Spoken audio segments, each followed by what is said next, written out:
So, una po, kailangan linisin ng alcohol yung itlog ng biik.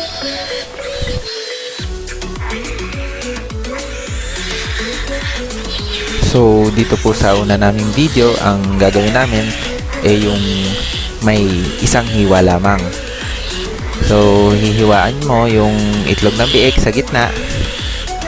Pag nahiwa mo na yung balat, unti-unti mo namang hiwaan do sa pakaliwang bahagi ng itlog kasabay ng pagpisil para mas madaling lumabas yung itlog. Yung iba, hinihila na lang nila yung itlog.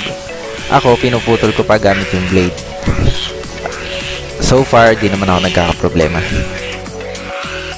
Sa kabila naman, ulitin mo lang yung ginawa kanina, pero idatapat mo yung paghiwa sa direksyon ng itlog kasabay ng pagpisil para mabilis lumabas yung itlog. Pag natanggal mo na yung parehong itlog, sprayan mo ng quick heal o kaya kung anumang wound spray na meron kayo. Yan pong tinurok namin na yan, hindi po yan related sa pagkakapon. Sinabay lang po namin yung iron sa day 10. Ang tinuturok po talaga namin ay yung Coforta para sa stress ng biik. Hindi lang po napakita sa video na to dahil hindi pala na-record.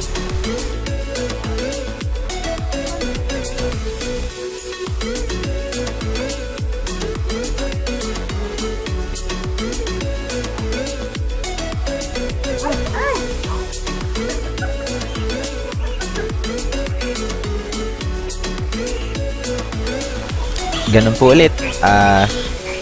Isang hiwa ulit do sa gitna kagaya ng ginawa natin kanina.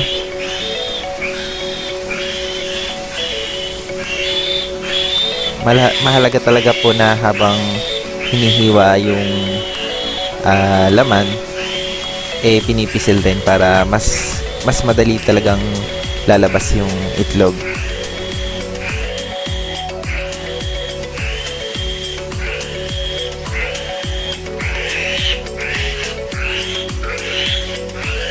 Sa kabilang side naman po, itatapat do sa itlog na tatanggalin, hihiwaan, pipisil, tanggal.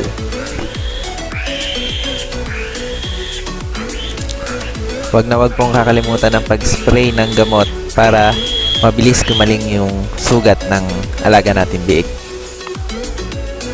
Yan po ulit yung iron na tinurok natin kanina, sinabay lang po natin yan.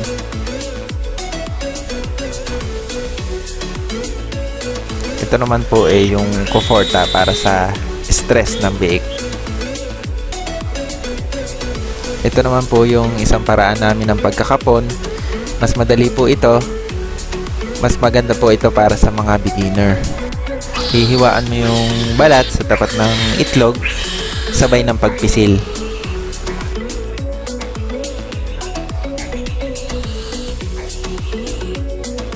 Sa kabila naman, hihiwaan mo sa tapat ng itlog, pipisilin para lumabas yung itlog. Para sa akin, mas madali talaga ito dahil sa tapat ka na mismo ng itlog naghihiwa. Hindi ka na mahihirapan sa pagpapalabas ng itlog. At syempre, huwag kakalimutan ang pag-spray ng gamot.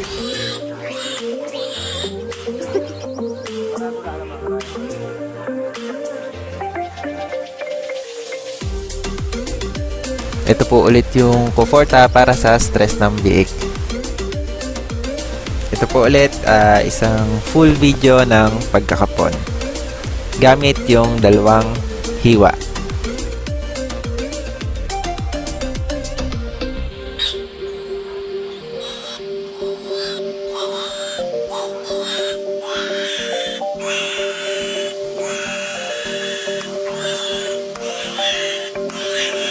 Kita nyo naman po, madali lang po yan.